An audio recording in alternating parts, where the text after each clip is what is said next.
A visual guide to grant writing. 6 important points to hopefully save you some heartache. Courtesy of Arts Unite. Hi, my name is Khola Mazhar, and I'm a self-taught professional artist. As artists, what we would really like to do is just create art. In reality, however, we find we spend time on looking for opportunities, developing great writing skills to write amazing proposals, submit applications and proposals, document past work, try to network, market ourselves, work our day job, do the groceries, the laundry, feed the cat, and still find time to create. It can be really overwhelming, so I hope to help out a bit by saving you some time and sharing what I have learned through experience. I would like to share 6 important points to keep in mind when writing a good grant proposal, or in fact any project proposal.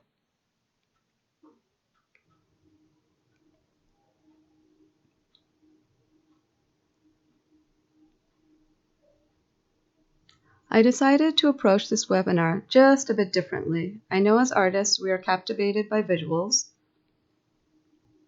and I know for myself that I get distracted easily and even overwhelmed when there's too much going on. I really wanted to insert a funny GIF or GIF here, but I guess I need to learn how to make one first. By the end of this, I realized I will probably have a ton of doodle paper, but I couldn't find the whiteboard. I know it's around here somewhere.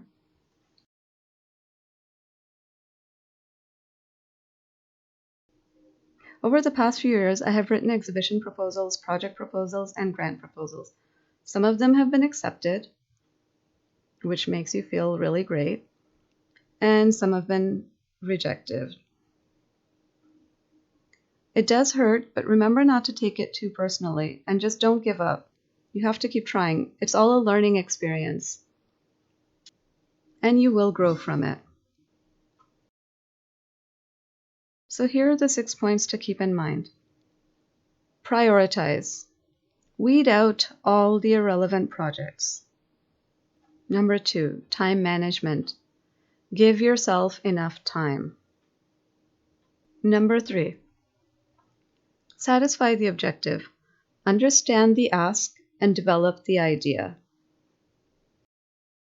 Number 4, write the grant. Write it and write well. Number 5, documentation. I know this sounds really shallow, but in this case, looks are really important. So make your past work look amazing. Number 6, budget. You have to know your numbers. One important tip. To help me organize all this information and make sure I don't forget important dates or get projects mixed up, I use a planner to list possible projects, their deadlines, their objective, and the amount of money being funded. I set deadlines for myself for each portion of the project. So let's get into a little more detail. Number 1, prioritize. You need to weed out irrelevant projects. There are a lot of projects out there. First, you need to identify the ones that are right for you. If you fall asleep reading what they're asking for, then that project is definitely not for you. If the project sparks your interest and you get really excited about it, that's probably one you should go for. But check your eligibility really carefully before you start writing the entire project so you don't end up writing an entire proposal only to find out that you weren't eligible. If you have identified a couple of projects and the deadlines are looming, you really need to focus on the one that you are most likely to get. Don't try to write a mediocre proposal for all of them. Write a well-written proposal for just one. If you're applying for a grant for the first time, go for a smaller and easier to manage project. And once you get a couple of those, you have something to show off on your CV when you try for a bigger grant. Number 2, time management. You need to give yourself lots of time. Don't set your sights on a grant that's due next week. Note it down and try for it the next time it comes around. Grant writing takes a lot of time. There's a lot of competition, and only the best written, well-documented, and most unique take is going to get points. For most grants, I would say at least a month or 3 weeks, but for bigger grants, even more time. Break things down into blocks and give yourself several days to work on each. For example, give yourself maybe 3 days to work on a concept, a couple more days to research. You'll need more days to write the proposal, document past work, and do your budget research.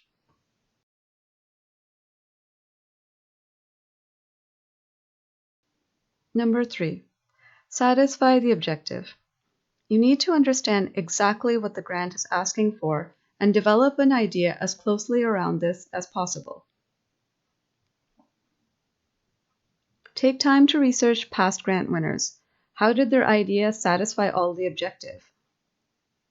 Ask yourself questions: who, what, where, when, how. Write down all your ideas and make sure they answer the needs of the grant.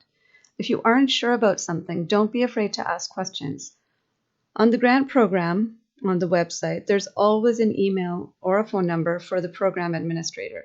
You should call them and clarify anything that doesn't make sense to you, and even share your idea to see if you're on the right track. They don't mind you calling. In fact, they encourage it. Number 4, write the grant. And write it well. Have all your notes, ideas, and research ready. You should have absolutely no distractions.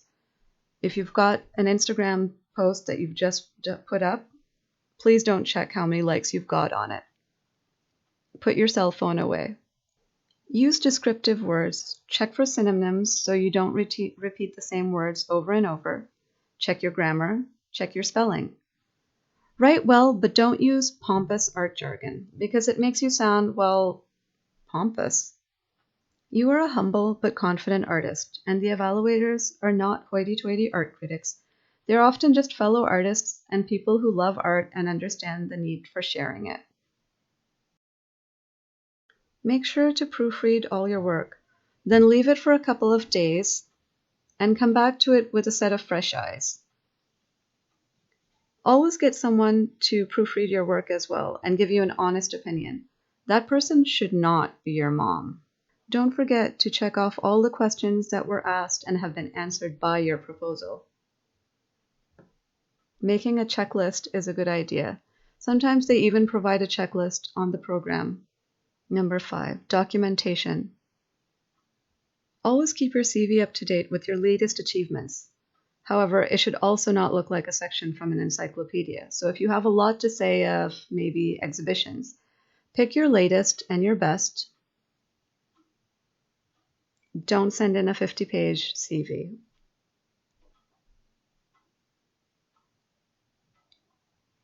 You also don't need expensive equipment to photograph your work.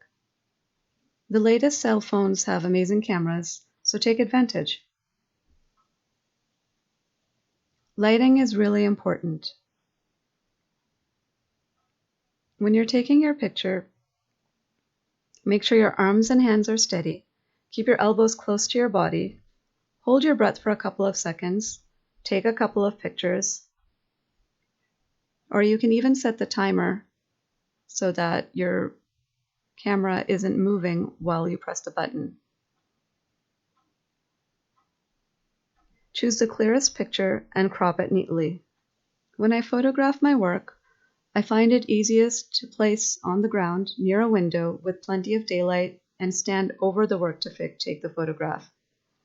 My hands are steadiest in that position.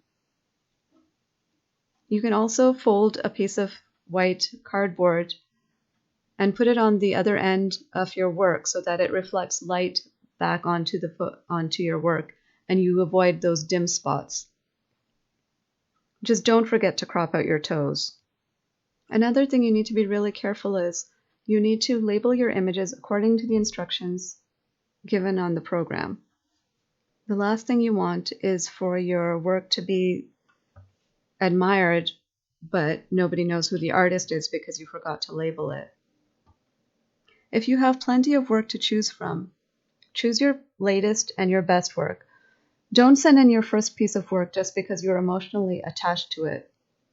Number 6, budget. Know your numbers. Don't guesstimate. Do the time to research all the materials and their prices. Factor in everything you will need, even if it seems minute. Most of the time, the grant instructions are very detailed and let you know that you can factor in travel costs and other things like that. So calculate carefully, make sure everything is adding up. And don't forget to pay yourself. This is where Carfax is your best friend. You can easily find rates for different artist fees like presentation, planning, copyright, and royalties.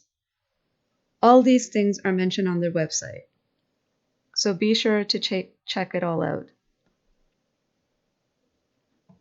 The artist does need to be paid. Add all this into your budget, the material, the cost of your travel, the hours of planning, the actual work and presentation, anything else that is an eligible expense. They always mention what is eligible on the grant program information, so make sure you add it to your budget. Grant writing is a skill that anyone can develop. The more you write, the better you get at it. So don't be disappointed if your first proposal doesn't get accepted right away. It's nothing personal. Remember, there are a lot of applicants out there with a lot of ideas. It is worth the time you will invest in it, so keep applying. Most of the time, there will also be someone available to give you feedback if you don't get the proposal. So do contact the program manager and see what you can change for your next application. I hope these tips help you get started on your mission to write that grant. It's really worth the time it will take.